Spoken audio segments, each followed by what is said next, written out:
Depuis maintenant 3 ans, nous ne cessons d'affirmer que M. Zellelan et ses commandants sont devenus des marchands d'armes à travers l'Orient, à travers l'Arabie, l'Asie, l'Afrique, par la voie de la Libye. Et ce sont ces armes qui tombent entre les mains des terreaux ennemis de l'Afrique. Les Américains sont au courant, les Français sont au courant, les Britanniques sont au courant, mais personne ne fait absolument rien. Ça leur arrange. Chaque fois qu'il y a de la déstabilisation dans nos différents États, ça plaît bien aux Européens. Parce que ces gens ne veulent pas qu'on vive en paix. Donc, ils passeront toujours par des esprits faibles pour déstabiliser nos États. Les ennemis du peuple africain se sont attaqués à des positions des forces armées de l'AES, donc du Niger, avec des mortiers produits en Ukraine. Comment ces mortiers sont tombés entre les mains de ces terreaux? Je vous parle de l'Ukraine, qui fait frontière à la Russie, qui n'est même pas dans l'Europe occidentale, proche de l'Afrique.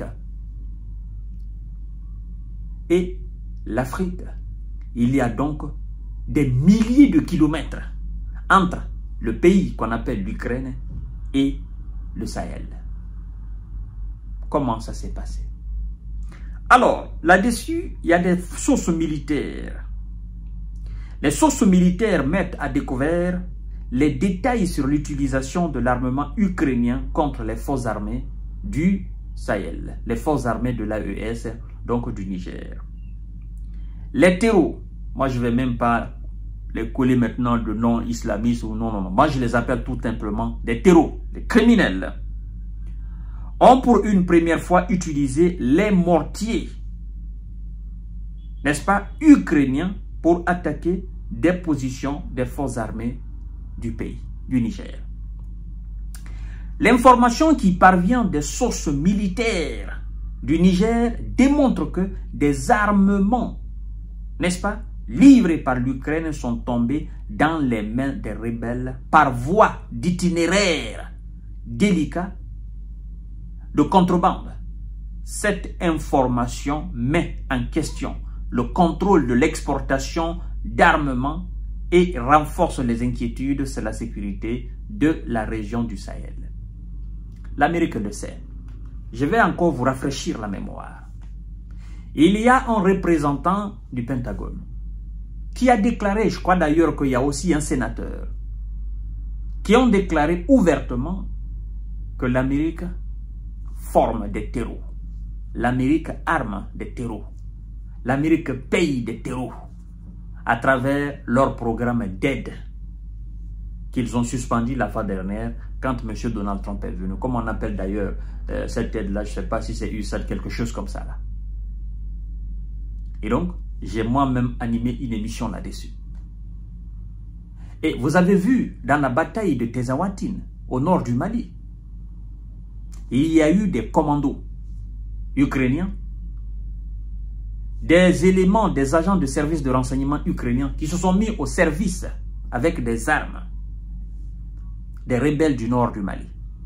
Et après, l'ambassadeur de l'Ukraine à Dakar, au Sénégal, il a fait une déclaration qui a d'ailleurs été convoquée par les autorités sénégalaises, si je ne me trompe pas. Parce que le Sénégal s'est dit, on ne peut pas permettre cela. Le Mali est un pays frontalier au Sénégal. Donc, si le Mali est déstabilisé, la probabilité est très forte que cette déstabilisation touche le Sénégal. Et donc, nous ne pouvons pas accepter de tels comportements. Je crois d'ailleurs que l'ambassadeur a été convoqué. L'ambassadeur de l'Ukraine a été convoqué à Dakar. Et ils ont assumé, les services de renseignement ukrainiens ont assumé que des commandos ukrainiens ont pris part dans la bataille de Tezawatine. Donc, si on apprend aujourd'hui que des armements ukrainiens, des mortiers ukrainiens ont été utilisés pour pilonner les positions des forces armées nigériennes, donc de l'AES, ce n'est pas surprenant. Nous disons tout simplement, ils sont en train eux-mêmes de confirmer Ceux qui étaient dans le doute, c'est que les sceptiques, voilà, vous savez, parmi nous, il y a des gens toujours qui... quelle est votre source? Hein? Vous tirez ça de quel? On dirait que c'est les dieux qui écrivent des trucs où c'est Dieu qui a dit si l'information n'est pas de telle source, donc c'est pas crédible. C'est les êtres humains qui écrivent.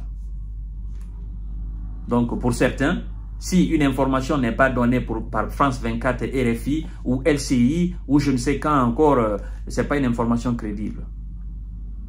C'est ce qu'on a mis dans votre tête. Alors, mesdames et messieurs et mesdemoiselles, on nous dit ici, les terreaux ont pilonné des positions du Niger à l'aide des mortiers de 120 mm, près de l'agglomération de Makalondi, dans la région de Tillabéri. 2 jours après, d'accord, le 19 mars, les attaques similaires se sont produites contre la base militaire près du village de Moussia Paga, dans la même région.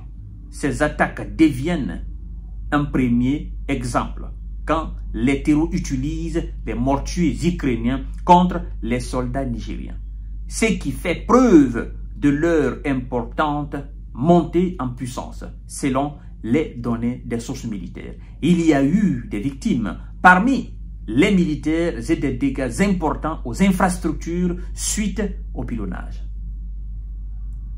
Ouais.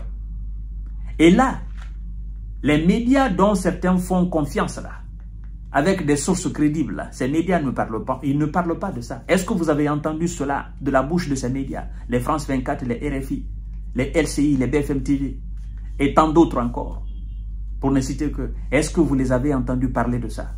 Mais non. Pourtant, c'est un fait, c'est réel. Bouche bée là-dessus. Est-ce que l'Ukraine a communiqué là-dessus? Non. Pourtant, c'est un fait. Alors, mesdames et messieurs, après cette attaque sur les lieux, ont été trouvés des indices qui font preuve de la provenance de l'armement, notamment les forces nigériennes ont trouvé un mortier de 120 mm qu'ils ont identifié d'être le modèle MP120 Molo, ainsi qu'un manuel en langue ukrainienne qui l'accompagnait. Le MP120 Molo est un mortier de production ukrainien. Son apparence dans les mains des terreaux soulève de sérieuses questions sur comment cet armement est-il apparu dans la zone du conflit. C'est aussi simple que ça. Et un officier nous donne l'itinéraire de ces armes. C'est ça. Un officier militaire en retraite qui a souhaité de garder l'anonymat a confirmé ces informations. Selon lui, il est très fort probable que les mortiers ukrainiens soient tombés dans les mains des terreaux par voie du corridor dénommé le corridor d'armes du Sahel. C'est quel corridor? C'est la Libye. Cet itinéraire de contrebande d'armes passe à travers la Libye, qui est devenue un centre de commerce d'armement illicite après la chute du régime Muammar Kadhafi en 2011.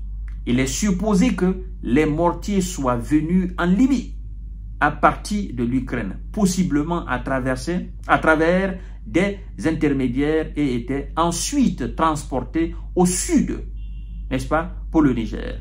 Précédemment, il y avait eu des informations que l'Ukraine aurait pu être impliquée dans la livraison d'armement aux terreaux du Sahel, mais sans confirmer officiellement. Ils ne peuvent pas confirmer, parce qu'ils savent que la confirmation officielle de cela, ben écoutez, ils seront chassés partout en Afrique.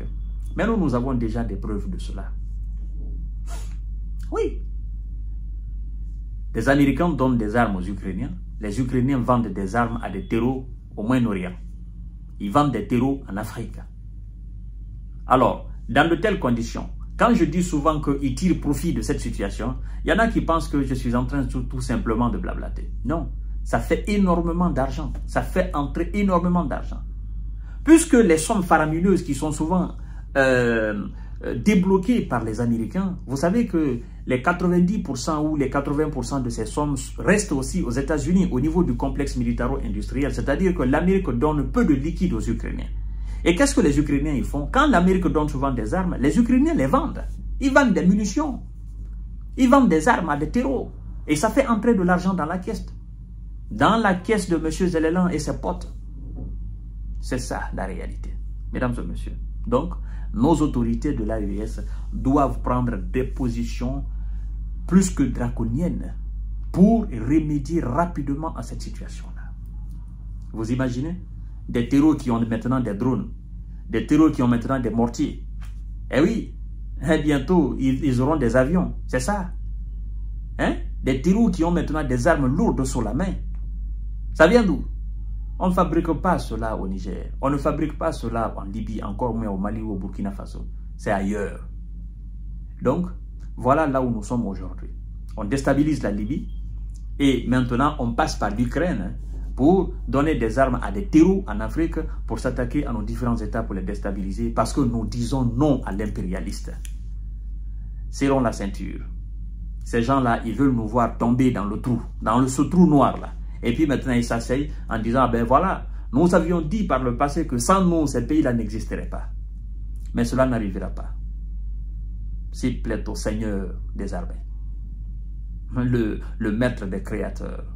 Je vous reviens tout à l'heure, mesdames et messieurs.